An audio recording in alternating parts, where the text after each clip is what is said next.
Are we good? Yeah. All right. Hello, my name is Trap Malone with ARP California. I also serve as the California lead for the ARP Fraud Watch Network, a free fraud prevention and education resource available to anyone. Thank you for joining us for the fourth and final weekly fraud prevention conversation that we've been hosting throughout October. And as always, I welcome your voice in the conversation, so please join our discussion by sharing your experience, your thoughts, suggestions, and questions in the comment section. At the end, we'll set aside time to provide some answers and feedback. But before we get into today's conversation, here are a few questions that I'd like you to ask yourself, especially if you're a parent or a guardian. Have you talked lately with your kids about things that they can do online? Or perhaps like me, do you worry your kid knows more about technology than you do? Have you had a family discussion about what kids can do online or set boundaries for technology and internet use? And lastly, would you know what to do if your child came to you and said something online upset him or her? With me today is FBI Special Agent Emily Tripp, who works on investigating and prosecuting online crimes against children. Welcome, Emily, and thank you for joining us for this important conversation. Hi, thank you so much for having me, and I really appreciate the opportunity to be able to speak to you guys about this topic. Thank you. So, Emily, can you kick us off by telling us a little bit about you and your role at the FBI? Absolutely. So, like you said, my name is Special Agent Emily Tripp, and I work at the Violent Crimes Against Children unit for the FBI Los Angeles office. So what we do is we investigate crimes regarding child sexual abuse material, which is what we now call child pornography, because it really is sexual abuse material. So we investigate crimes about production of sexual abuse material, distribution of sexual abuse material, and we also investigate human trafficking, and which is labor trafficking and sex trafficking. Thank you. So, Emily, COVID-19 has really forced many of us to be online more so than ever before, especially our kids. What are you going to share with us today on the issue and how we can stay safe online? Absolutely. During COVID, a lot of our outlets have been taken away. And so our families and our children and ourselves are all spending more time online. We're using more social media, and we're using more telework communication and virtual conferences. So today I'm going to speak about online safety. And if you're ready, then we can get to the presentation. Let's do it. So today I'm going to talk about online safety for ourselves and for our children. And we'll start off with the next slide, which is going to be about social media. So social media is the biggest platform that we use when we are online and when we're communicating with other people. Some of these social media that we already know, such as Facebook and Instagram and Snapchat, they have been around for a while. And then there's some new ones, WhatsApp and Kik, Reddit. Many of you probably haven't heard of Musical.ly or Lively. And so it's just good to know what's out there. And something that isn't even on this slide, but is also a big social media tool, is also TikTok, which I know has been in the news a lot. So the next slide will show you what these apps can do. Kik and WhatsApp is a private messaging platform that uses a text messages, but doesn't use the text message on your phone. WhatsApp also has encrypted abilities, and so a third-party member can't go in and look at those text messages. And so it's really from the sender to the receiver that those text messages are encrypted. GroupMe is a group messaging app that has GIFs and can have many adult themes to it. We know what Instagram is, and some of the new abilities of Instagram are the private messaging and then the live capabilities. Tumblr is an imaging site. There are many pornography images that tend to be on there, and your profiles are all public. You don't have private settings on there. YouNow, YouTube, Facebook Live, Lively are all live streaming apps. BurnNote, Snapchat, and Whisper all have secret functions, so you can send secret communications that will actually delete after a period of time that is set by the user. Yik Yak automatically reveals your location. Meet Me is an open network where people are able to social network. And Omegle is a text and video chat that is in a loop where you are able to meet multiple people during one setting. And that does tend to have a lot of pornography sites that are on it. So these are just some of the types of functions that these different apps are capable of. So we'll go to our next slide. So let's talk about some of the statistics about when our children are online. So approximately 1 in 7 youth on the internet do have unwanted sexual solicitation, and 1 in 25 receive online sexual solicitation from a predator who is trying to make in-person contact. 27% of child online predators will ask the youth to send a sexually graphic image of themselves.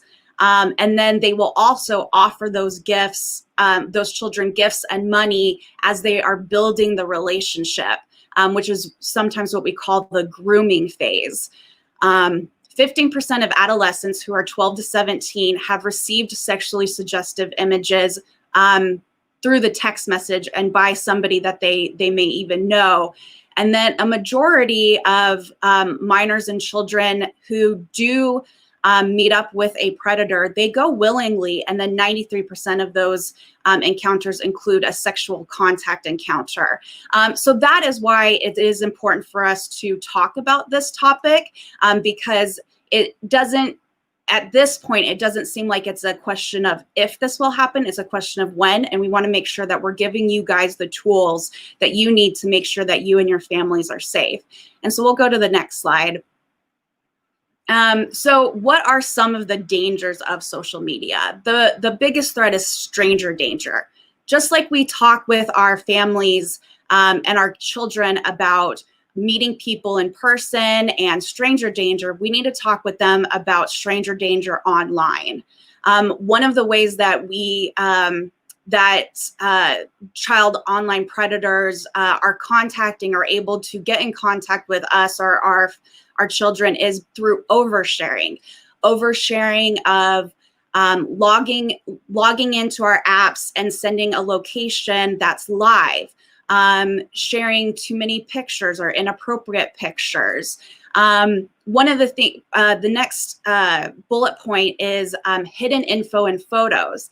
If I, as a child, go to a private school that wears a uniform and I have the name of the school on my uniform and I take a picture and upload that, well, child predator now knows which school I go to, and so they can try to contact me and talk about my school that they've now seen in a photo, even though I've never actually given that information out. There is a real staying power of social media right now. There are only increasingly number of apps out there, so this is definitely not going away. And in social media, not only do we have to worry about child online predators, but we also have to worry about cyberbullying, which can really affect our mental health and our children's mental health. Cyberbullying has been something that has become increasingly a problem because the computer and the phone gives children more anonymity to say things that they wouldn't normally say. And then we've also seen a big increase in Zoom bombing. And I know that the FBI put out a PSA recently about that. And I think that you can find that in a link that we'll share here in a little bit. But the main issue with Zoom bombing is that when we have these virtual conferences, if you're a church or if you're, as part of your school, if it's being posted on a public site, then that means anybody is able to join. So when you are doing Zooming or virtual conferences, then you want to make sure that you're sending those only to the people that you want there. And then the next best thing is to have your settings set up so that you have to accept the people that are trying to be on that virtual conference with you. And so these are some of the dangers of social media. And we'll go to the next slide. So what can we teach our children about in order to help with these dangers of social media? One of the biggest thing is to teach our children to be as anonymous as possible online. That includes screen names. If I have a screen name that says Emily Tripp, I'm very easy to find. So you want to be as anonymous as possible. You want to have different letters, characters in your screen name, because that helps keep your safety. And also using privacy settings. Many social apps have a setting that automatically makes you public, and so you want to go into those settings and put on the most stringent privacy settings you can. The other thing to really talk to our children is think before they post. Think before they comment on somebody else's picture. Think before they put a picture that might be a little too explicit. With college and with jobs, a lot of these colleges and jobs are looking on their social media pages, and so they need to make sure that they're thinking about what's going to happen in the future. And also avoiding in-person meetings. If you do meet somebody that you don't know on the internet, then you're not going to meet them in person. And so these are some of the things that we need to teach our children, but then we also need to check their comments regularly as well. And we want to make sure that we're going in and that we're checking in with our children. And so we can, the next slide will show us what kind of conversations we can have with our kids. So when you're talking with your kids, you really want to have open communication. Talk with them about the types of things that they're seeing online, and then also let them know that they won't be in any trouble if they come and tell you about something. I was a child at one point, and it was always scary to tell my parents something that I had done wrong that I knew I shouldn't have done. But if a child does come to you and says, hey, somebody has sent me this comment or this picture, or I accidentally sent a picture, then it's best to be able to say, hey, I appreciate you coming to me. Let's talk through this together, and let's see what we can do to help you out. The other big thing is to play video games with your children. We talk about social media because, again, that is the number one thing that our children are looking at, but they're also playing games. And these games have streaming services, they have communication, they have direct messaging. And so you want to play these games with your kids to make sure that you know who they're talking about and that you know the features of those games. Are there direct messaging that they could be having a private conversation with somebody? The other thing that I really stress to parents is that you need to know your child's usernames and passwords to all of their social media sites. Children, just like you want to know their friends, you want to know who and what they're talking about online as well. And so having your children's usernames and passwords are going to be very important. And then the other thing is about checking your child's phone for app usage. I'm sure many of us have heard about many applications that hide their true intended function. One of those can be an app that looks like a calculator, and it really hides image files. So if you look on your child's phone and they're using 50% of a calculator app, I think we can all know that your child is not using a calculator 50% of the time that they're on their phone, and that app probably has another function that you want to go look at. So we'll go to the next slide. When I talk about passwords and online safety, I talk about this to each of us as an individual, but then also to talk with our children about. We cannot hear safety of passwords enough in our lives. We need to change them often. And we need to use different passwords for different applications, different sites. And I know that this can be so difficult to do when you have so many things to remember. It's something that I still have to remind myself to change my passwords. But it really is one of the biggest ways to help protect yourself. You want to make sure that they are random and long, that you use uppercase, you use lowercase, you use numbers, and you use characters. A couple of years ago, I had heard a cyber expert say that "I love dogs" was one of the most common passwords in the United States. So when you are going to create a password, you really want to talk with your children about creating a strong and random password, not using words like girl or dog. And then for us, not using our children's names. So if somebody knows that your oldest child is Meredith, there's a high likelihood that that is your password with some form of uppercase and lowercase. And so we really want to make sure that you are also not using things that are relative to you. And then be careful about what you talk about. Again, if it's very common for me to know what your children's names are, then you don't want to use that as a password. And so we'll go to the next slide.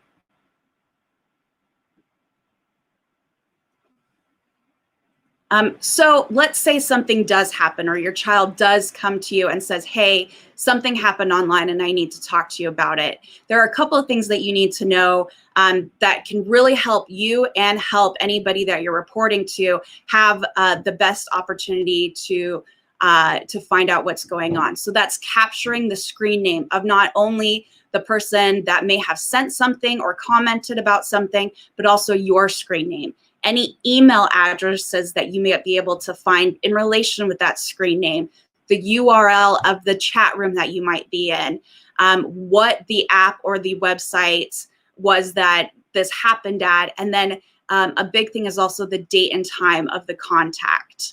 And so then in the next slide, I will tell you guys where we can report. You can make any sort of report.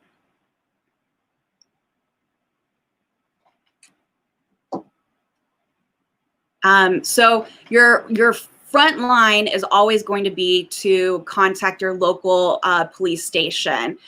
You can also contact your local FBI office. And so the FBI number for the Los Angeles office is here. And then there's also NCMEC, which is the National Center for Missing and Exploited Children, and they have a tip line. NCMEC doesn't only deal with missing and exploited children, but also with any internet crimes against children. So if a picture has been sent to them or a child has sent a picture, then you can also make a tip to the NCMEC cyber line.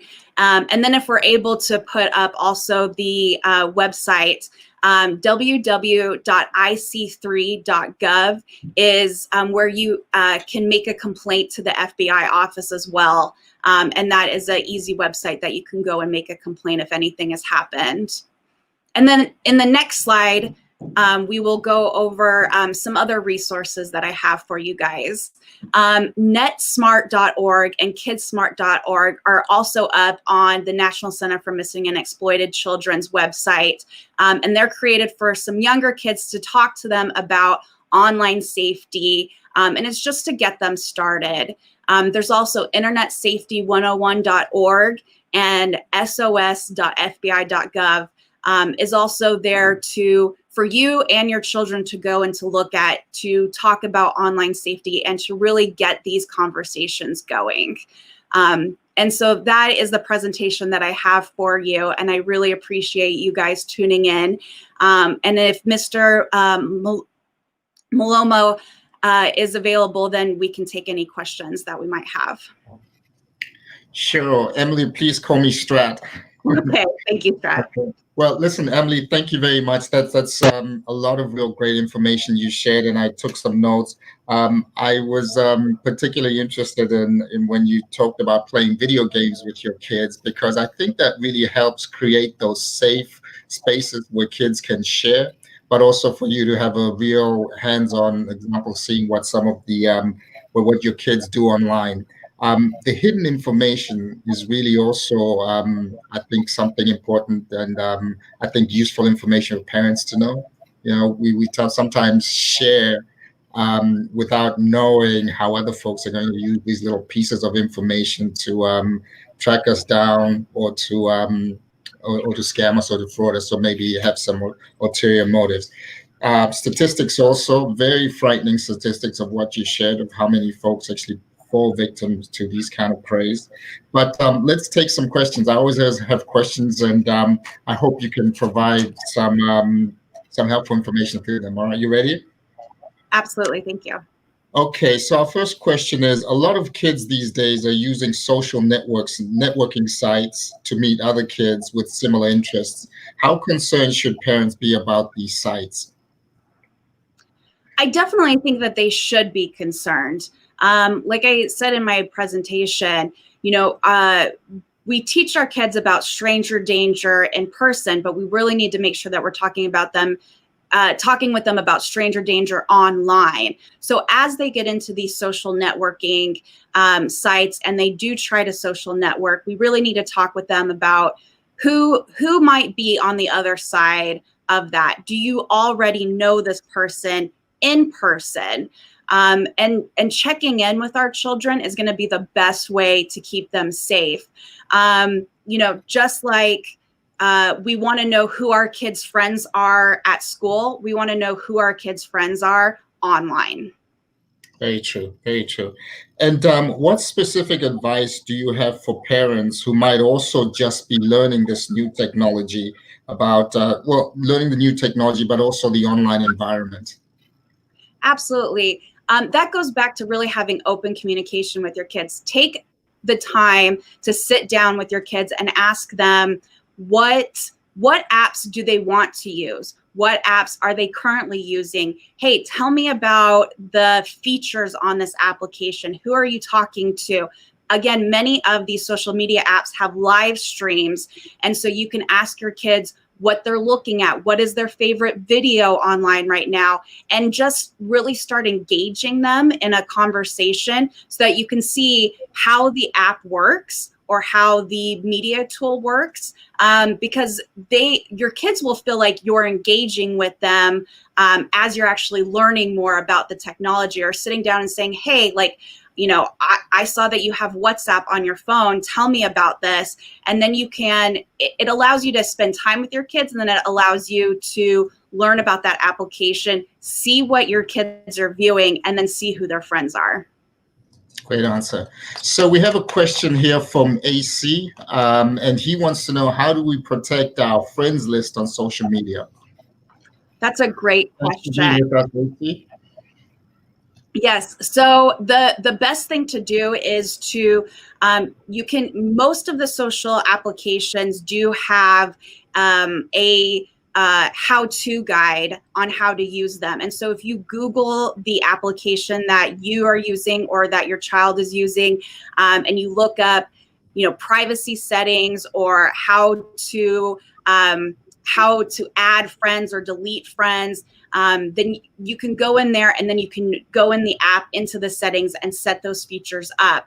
And so being able to Google every single one of these applications or the video games that your kids are using, they do have how-to guides online that you can look and set those up the way that you want them set up. Great. Our next question is, what should you never reveal when posting a blog, using a chat room, sending an IM or email to an online acquaintance? You should never reveal your address. As much as you can, don't reveal your true name, and don't reveal your location, which I know can be hard depending on what our screen name is, but actors and most social media influencers do use pseudonyms to help protect their identities. And if they're doing that to protect themselves, then we should be doing that to protect ourselves as well. Fantastic. And AC has another question, which is, do we continue to use TikTok? I know that's, you touched a little bit on it. So I know that has been in the news a lot recently. What my suggestion would be to go and do the research for yourself. Is this something that you do want your family to be able to use? Again, the internet has wonderful things that make us able to connect to each other, and then it's got some scary things too that we need to protect ourselves from. And so my suggestion would be go online, do your research, decide what is best for you, and then if you decide that yes, you do want to use TikTok, then sit down with your family and make sure that it's being used in a safe way. Privacy settings, privacy settings, privacy settings. Okay, here's the next question. What should I do if somebody's cyberbullying me or you? The best thing to do would be to report it to a parent or a school, so that they can take the appropriate action for it. Again, I cannot emphasize enough for parents to know their child's username and passwords and get into those direct messaging to make sure that their children are not being cyberbullied. And then also to make sure that their children isn't being the bullier. Again, when we have a computer in between us and another person, that anonymity can make people feel like they can say things that they shouldn't. And again, that's having open communication with your children. But yes, we should report that to a school or a parent to be taken care of. Thank you. I also want to acknowledge Claudette, who's also with us, and she says, this is really relevant information. Thanks for being with us and for your comment. Here's the next question. What could be the best age to buy a smartphone for a kid? I guess that's kind of a tricky one, isn't it? It really depends on that is the curveball to throw at me, but I cannot recommend an age. But what I will say is that really assess your family. What is your child's abilities? What is their maturity level? Many of the social media applications do have age restrictions. And so I tend to go by those. Most of them are around 13 and up. So again, do your research, feel the maturity of your own child, and see what some of the social media applications are recommending. Excellent. Two more questions. How can a parent help maintain their kids' privacy online? I know you may have touched on a little bit about that already. Yeah, definitely going in with your child and setting the privacy settings. And again, have that conversation with them. Talk with them about why it's important to put these privacy settings on and how they're there to help the child to keep them safe. Excellent. And how can parents monitor their kids' smartphone activities or online behaviors? Having their username and password, setting restrictions. Every family is going to be a little different, but again, you want to know what your child is doing and what they're viewing as well. Many parents have restrictions on how long they can use it. Some parents say no social media or no phones in the bedroom. So it's really up to each individual family. Again, having those open and conversations with their kids and sitting down with them and viewing what they're viewing is really going to get the best results. Excellent. Well, thank you, Emily. We unfortunately have come kind of to the end of our conversation. So as well as to the end of our October series of fraud conversations, this has been the last one. And I thank you for being our guest. This has been extremely useful and enlightening conversation with you today. I really want to thank you for your time. Also to those folks who sent in questions, as well as those who commented, participated in today's conversation. If you have any question at any time about fraud, please simply contact our AARP Fraud Watch Network, and you can reach them through 877-908-3360, or you can simply visit us online at aarp.org/fraudwatchnetwork. Emily, once again, thank you very much to you and the FBI for sharing this valuable information and time, and we hope to see you next time. Thank you. Goodbye. Thank you.